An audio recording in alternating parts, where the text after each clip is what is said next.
നമുക്ക് ആകെ കുറച്ച് ആയുസുള്ളൂ. ആ ആയുസിൽ ദീന് പഠിക്കാൻ നമ്മൾ കുറച്ച് സമയം ചെയ്യുന്നുള്ളൂ, നീക്കി വെക്കുന്നുള്ളൂ. അല്ലെ, ദീന് പഠിക്കണം എന്ന് താല്പര്യമുള്ളവരാണ് ഇപ്പൊ നമ്മളിവിടെ വന്ന അധികം ആളുകളും. അല്ലെ, നമ്മൾ എത്ര മണിക്കൂർ നീക്കിയേക്കണ്ട ഇപ്പോഴത്തെ ഈ ചുറ്റുപാടില്?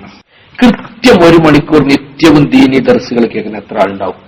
1 മണിക്കൂർ ഫോണൊക്കെ ഓഫാക്കി 1 മണിക്കൂർ ദീന് പഠിക്കാൻ വേണ്ടി നീക്കിച്ച എത്ര ആളുണ്ടാവും? എനിക്ക് തോന്നുന്നില്ല ഉണ്ടാവും.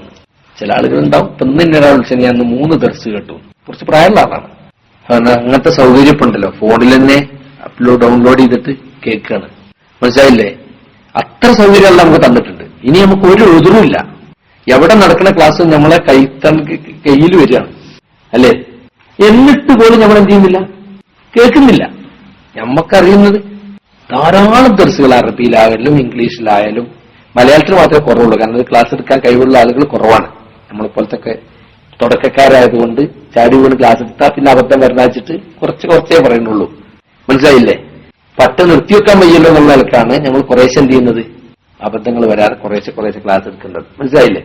കുറച്ച് ആയുസ് അതിൽ ദീന് പഠിക്കാൻ വേണ്ടി നീക്കി വെക്കുന്ന സമയം. അപ്പൊ അത് വളരെ ക്ലാരിറ്റി ഉള്ളത് മാത്രം കേൾക്കുക. അത് ഒരു തർത്തീബ് അനുസരിച്ച് കേൾക്കുക.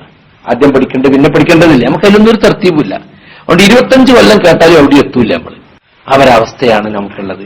സീരിയസ് ആയിട്ട് പഠിക്കുക എന്നുള്ളത് പല ആൾക്കും ഇല്ല. എന്തെങ്കിലുമൊക്കെ ഒന്ന് കേൾക്കുക, ഞാനും കേട്ടൊരു ക്ലാസ് എന്ന് പറയാൻ, കോട്ടാവിട്ട് എന്ന് തോന്നി അതിലൊക്കെ 2 പോണെന്ന് അത് ഓഫാക്കി പിന്നെയും കേട്ട് ഒന്നും ഒരു ക്ലിയാരിറ്റി വരില്ല. സീരിയസ് ആയിട്ട് ഫോൺ ഓഫാക്കി ഒന്നും ഉണ്ടാക്കിയിരിക്കണം എന്നാ ഞാൻ പറയല്. കാരണം എന്താ, ശൈത്താന് ഇൽമിന് ഭയങ്കര എതിരല്ലേ.